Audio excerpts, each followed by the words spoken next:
Nas discussões de relacionamento, sempre chega um ponto em que a minha mulher começa a gritar e eu acabo por me calar. Ela sempre parece ser movida a brigas. Fui criado por uma mãe forte e sou filho de pais separados. No caso dela, os pais são casados, mas vivem em pé de guerra. Surto ou aturo? Boa pergunta. Seja bem-vindo, seja bem-vinda a essa série Respostas Nada Óbvias, onde nós trazemos um pouco da reflexão a partir da visão das constelações familiares clássicas de Bert Hellinger, que nós trabalhamos há 15 anos aqui no Raízes Instituto. Nessa pergunta tem algo bastante profundo por trás. A questão não é simplesmente surtar ou aturar. Você vai precisar se posicionar. Agora, para se posicionar, você precisa compreender duas coisas a respeito dessa situação. Primeira de todas ela está impondo na relação as dinâmicas da família de origem dela. Isso já está claro para você, não é? Se isso já está claro para você, então vocês precisam conversar sobre isso, dialogar sobre isso. Um casamento é feito de um abrir mão do outro para a direção de algo, de uma construção em conjunto. Agora tem uma questão nada óbvia aqui por trás que eu quero trazer a sua atenção. Normalmente, nos casos de briga que levam à violência verbal, violência física, perceba você, tá? Pode ser que não seja o seu caso, mas muitas brigas assim podem levar até à violência.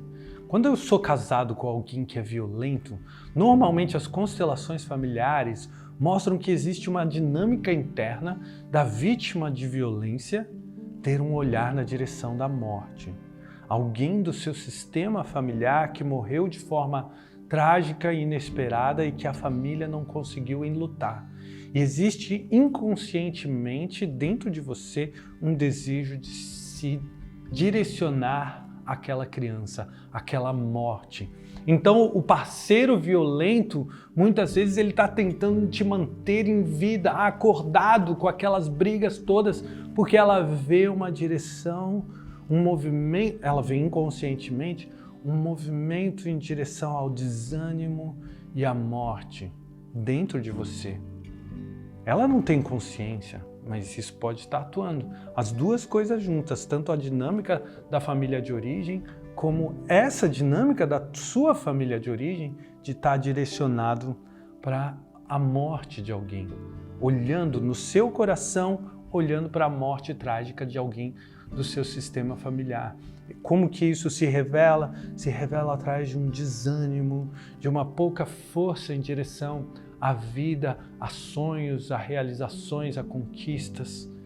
Então, se você tem essa, digamos assim, fraqueza interna, de força vicejante em direção à vida, o parceiro se torna violento para tentar te trazer a vida.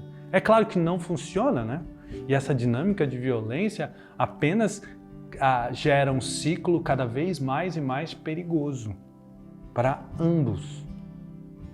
Essa é a questão um pouco não óbvia aqui dentro. Eu não sei se você tem um caso de depressão na família, se você mesmo já investigou, se aquilo que aquilo que tem aí dentro de você você está desenvolvendo uma depressão. E isso precisa ser olhado. Essa é a sua parte na história.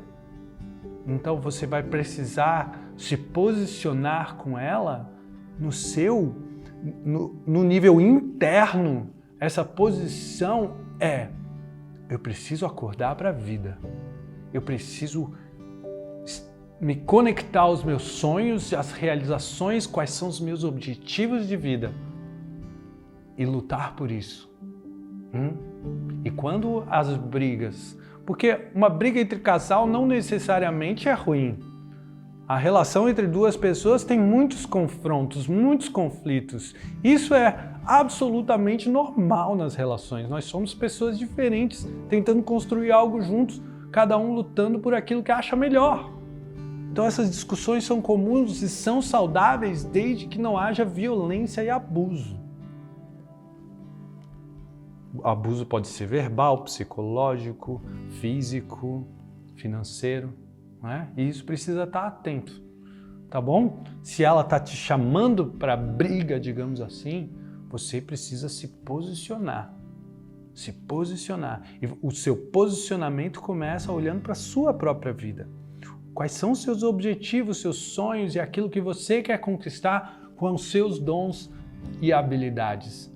Se você enxergar dentro de você um olhar fraco para a vida, talvez você tenha algo para olhar e para tratar aí dentro do seu coração. Tá bom? Eu espero que esse conteúdo tenha trazido uma reflexão diferente para vocês. Nesse caso, claro que vocês devem ter um monte de opiniões sobre isso, não é? Sobre casos assim. Então coloque aqui nos comentários, faça perguntas, responda a pergunta de outras pessoas e assim a gente cria nesse ambiente uma comunidade de pessoas que se ajudam. Te vejo lá no próximo vídeo.